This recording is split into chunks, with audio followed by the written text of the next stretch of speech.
Hello বন্ধুরা, কেমন আছো? আমি তো খুব ভালো আছি, আশা করছি তোমরাও খুব ভালো আছো। তো আজকে আমি তোমাদের ঝিঙে আলু পোস্ত রেসিপিটা শেয়ার করব।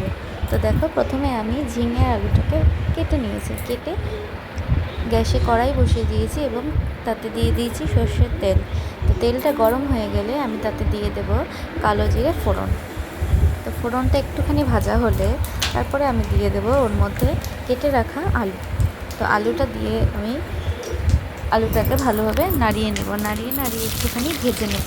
তো আলুটা একটুখানি সামান্য ভাজা হয়ে যাওয়ার পরে তারপরে আমি ঝিঙেগুলো দেবো, কারণ ঝিঙে তো খুব তাড়াতাড়ি নরম হয়ে যায়। সেই জন্য আগে আমি আলুটাকে একটু বেশি করে ভেজে নেব, ভাজার পরে আমি ঝিঙেটা দেবো।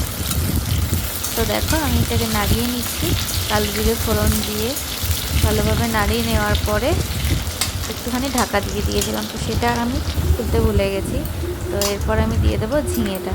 তো ঝিঙেটা দেখো, আমি ঝিঙেটা একদম ছোটো ছোটো ঝিঙে ছিল, সেই জন্য এরকম লম্বা লম্বা করে কাটতে হয়েছে, নাহলে আলুর সাইজেই কাটতে পারতাম ডুমো করে। তো ঝিঙেটা একদমই কচি ছিল, দেওয়ার সাথে সাথেই ঝিঙেটা নরম হয়ে গেছে আর গলে গেছে। তো এই ঝিঙে আলু পোস্তটা আমি রাত্রেবেলায় রুটি খাওয়ার জন্য করছি। তো এটা দিয়ে রুটি খেতে কিন্তু সত্যি খুব ভালো লাগে। তো এবার আমি দেখো দিয়ে দিলাম এর মধ্যে নুন। তো আমি এর মধ্যে কিন্তু কোনো হলুদ দেবো না। ঝিঙে আলু পোস্তটা বা কোনো পোস্ত জাতীয় খাবার ইয়েতে আমরা কিন্তু নুন দিই না, হলুদ দিই না, হলুদ ছাড়াই রান্না করব।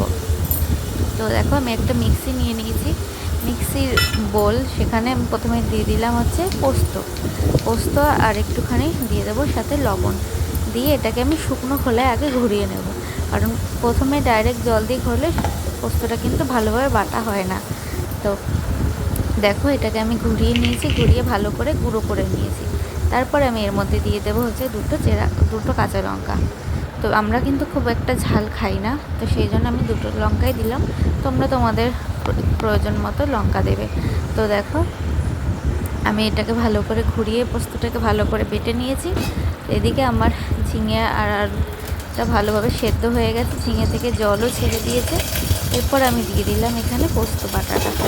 তো পোস্তটা দেওয়ার পরে কিন্তু আর খুব বেশিক্ষণ ফোটাবো না, পোস্তটা দিয়ে একটুখানি জল দিয়ে দিয়েছি আর দিয়ে দিলাম চিনি। তো একটু নাড়িয়ে চাড়িয়ে হালকা একটুখানি ফুটে উঠলে কিন্তু আমার রান্নাটা হয়ে যাবে। তো আমি রান্নাটা একটুখানি টেস্ট করে দেখলাম যে সব কিছু একদম ঠিকঠাক আছে কি না। তো দেখো, কালারটা কীরকম এসেছে। আমরা কিন্তু হলুদ দিই না, সেজন্য সাদা সাদাই কিন্তু এসছে। যারা হলুদ খায় তারা হলুদ দেয়, কিন্তু আমরা পোস্তে হলুদ দিই না। তো দেখো, আমার কিন্তু রান্নাটা প্রায় হয়ে গেছে। তো আমি গ্যাসটা বন্ধ করে দেব। তার আগে পোস্তটা যখন পুরোপুরি হয়ে যাবে তখন আমি এর মধ্যে ছিটিয়ে দেবো হচ্ছে কাঁচা তেল। তো একদম গ্যাসটা নেভানোর সাথে সাথে কাঁচা তেলটা দেবো, দিয়ে একটুখানি নাড়িয়ে কিন্তু ঢাকা দিয়ে দেবো। তাহলে কাঁচা তেলের যে ফ্লেভারটা সেটা পুরোটা পোস্তর মধ্যে ঢুকে যাবে, একটা খুব সুন্দর গন্ধ বেরোবে। তো আমি দেখো ঢাকা দিয়ে রাখলাম বেশ কিছুক্ষণ। আর এই দেখো আমার ঝিঙে আলু পোস্তর ফাইনাল লুক। তো কেমন হয়েছে দেখতে অবশ্যই কমেন্ট করে জানিও। আমার কাছে তো ভালোই লেগেছে খেতে, আর এবং আমার বাড়ির সবাইও খেয়ে ভালোই বলেছে। তো তোমরা কমেন্ট করে জানিও। তো আজকের জন্য ভিডিওটা এইটুকুই। সবাই ভালো থেকো, টাটা।